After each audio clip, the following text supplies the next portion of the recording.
Man, I am getting less and less happy with this book corner and how it looks in every video.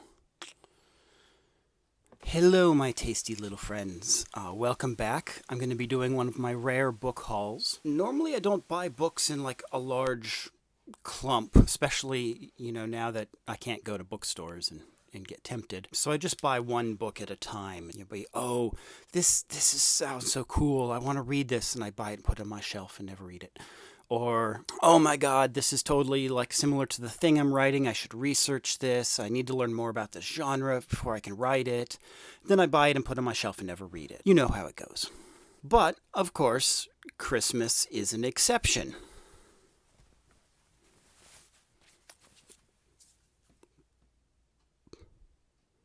Yes, I am recording this in mid-February, but that doesn't matter, because I've got the hat. Let's see what I got for Christmas, because it was pretty much all books. My friends and family know me and/or checked my Amazon wish list. Let's start off with a gift from my parents. All Creatures Great and Small by James Herriot. For over 40 years, generations of readers have thrilled to Harriet's marvelous tales, deep love of life, extraordinary storytelling abilities. For decades, Harriet roamed the remote, beautiful Yorkshire dales, treating every patient that came his way and observing animals and humans alike with his keen, loving eye. Okay, more Yorkshire. I really hope that, my shitty attempt at Yorkshire accents doesn't become, the thing my channel does. It's not what I'm aiming for here. All Creatures Great and Small, we meet the young Harriet as he takes up his call and discovers that the realities of veterinary practice are very different from the sterile setting of veterinary school. Blah, blah, blah, blah, blah, blah. It's about a vet in a small UK town. There's a TV show based on this, and it was one of my mother's favorites when I was young. If the show is any indication of what the book will be like, this should be very comforting and heartwarming, which we all need this year. So thanks, Mom. Thanks, Dad. Beyond This Horizon by Robert Heinlein. Yeah, showing book covers on YouTube when I've got this huge bright light in my face. Shiny! Shiny! Utopia has been achieved. Disease, hunger, poverty, and war, found only in the history tapes, and applied genetics has brought a lifespan of over a century, but Hamilton Felix is bored. And he is the culmination of a star line, each of his last 30 ancestors chosen for superior genes. He is, as far as genetics can produce one, the ultimate man, yet sees no meaning in life. However, his life is about to become less boring. A secret cabal of revolutionaries plan to revolt and seize control. Knowing of Hamilton's disenchantment with the modern world, they want him to join their glorious revolution. Big mistake. The revolutionaries are about to find out that recruiting a Superman was definitely not a good idea. So Heinlein, great writer, terrible human being.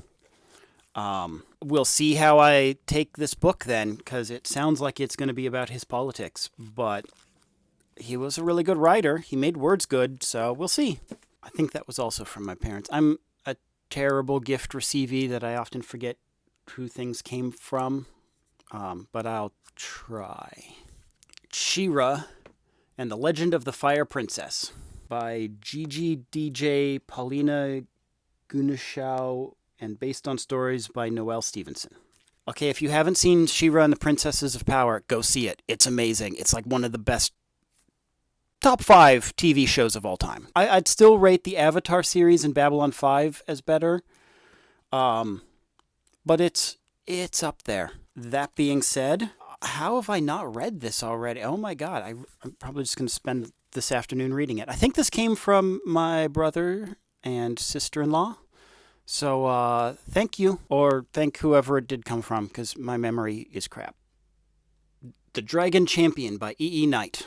High in the mountains, deep in the safety of a cave, a brood of dragons is born. The 4 young ones are among the last of a dying breed, the last hope for dragon survival. But hope shatters when murderous slave-trading dwarves break into the cave, leaving death and destruction in their wake. Only young Aron, a rare scaleless gray dragon, manages to escape. Armed with nothing but his claws and a boundless determination to survive, he sets off in search of his kind. But to locate other dragons, or at least discover who's killing them off, Aron will have to search a world of mercenary elves, vicious humans, and dangers of all kinds. On the trek of a lifetime, Aron will win allies in the strangest places and find himself along the way. I am a sucker for fantasy stories from non-human perspectives, and especially dragons. One of my favorite books growing up was Dragon of the Lost Sea series by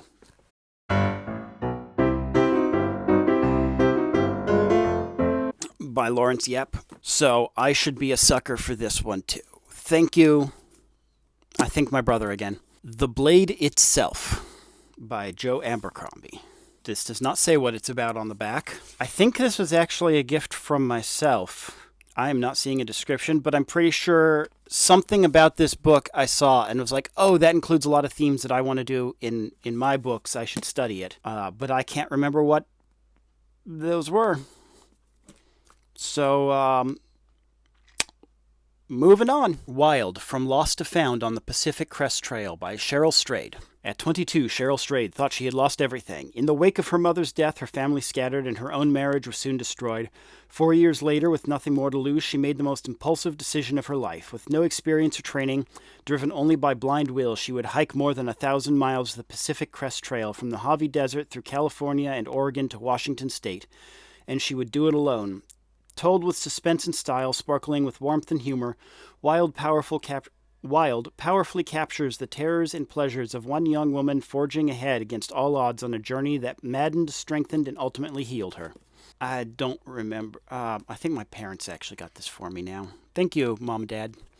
I put this on my wish list because it is a very popular memoir, and I am writing a memoir about the years I spent homeless, so I wanted to study other memoirs. We shall see how it goes. Exaltation by Ted Chiang. The universe began as an enormous breath being held.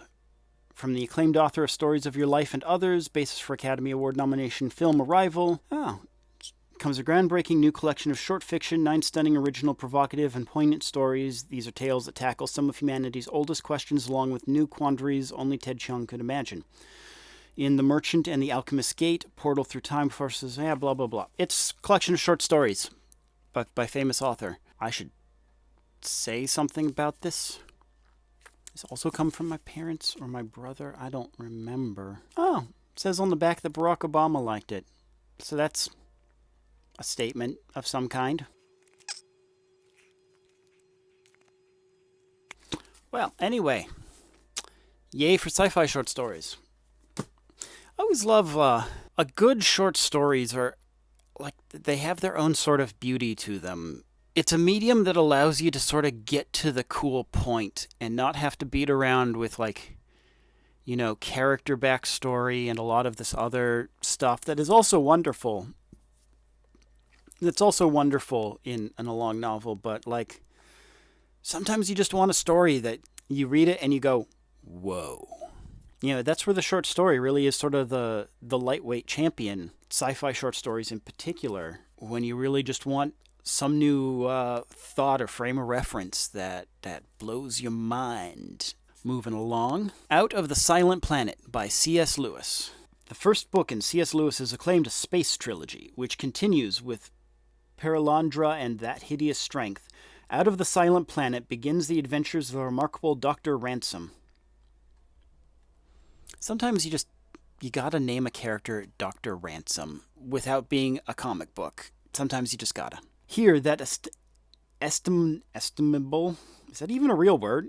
Estimable?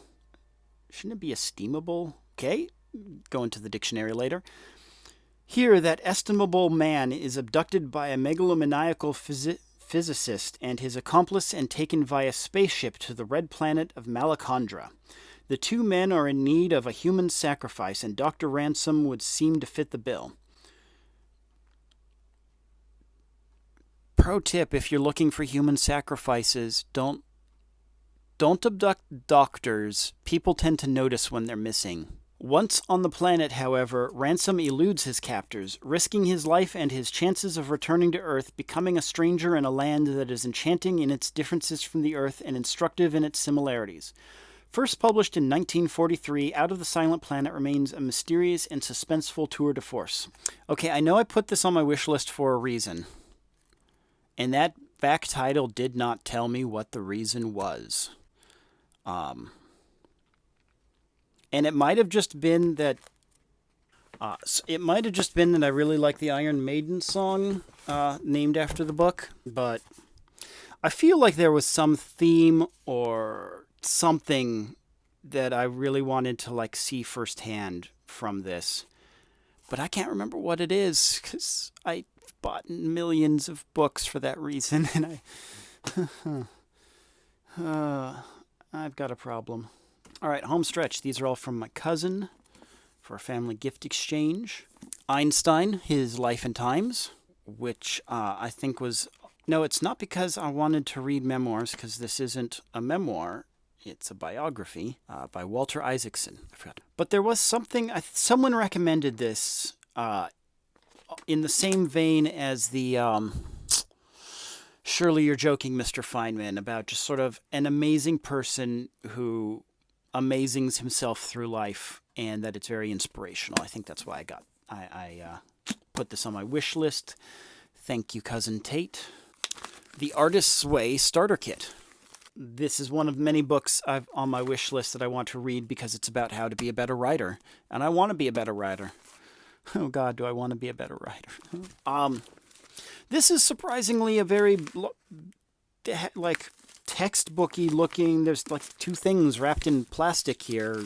This is taking me back to my college days. Okay, one is The Artist's Way, and the other is a Artist's Way Morning Pages journal. I should journal more often. That sounds like a good idea. Anyway, someday we'll see how this goes. Currently, my studying writing book is still Story Genius, but once that's done, I guess I'll start on this. Oh wow, that's okay. There we go. Just look at the glare, bright glare. No, this is Nourishing Traditions, the cookbook that challenges politically correct nutritional and diet dictocrats. Get back to that title in a second. So this looks like a nice cookbook.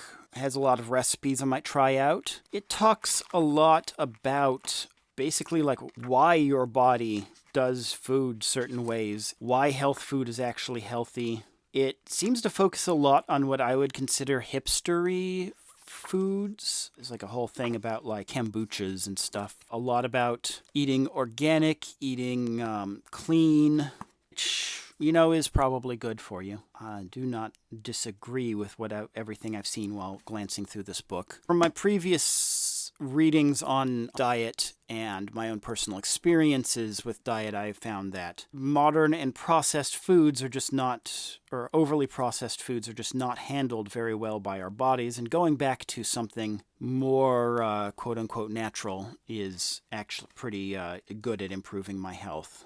So this seems legit, and I can't wait to try out the recipes. Now, on the topic of that title, the cookbook that challenges politically correct nutrition and diet dictocrats. This seems like clickbait to me. It feels like clickbait. It feels like something a marketing person added on. I feel like the people who are going to be like, yeah, screw the politically correct, are not the types who are going to be looking for a hipster diet. It's a very weird and politically charged title for a diet book, is all I'm saying. But the recipes look good. And that is my 2020 Christmas book haul, brought to you before March, because timing is everything. Ooh, veal stew. This hat actually is the Victoria's Secret pink collection with rhinestones. Not that that matters. Quiche granola.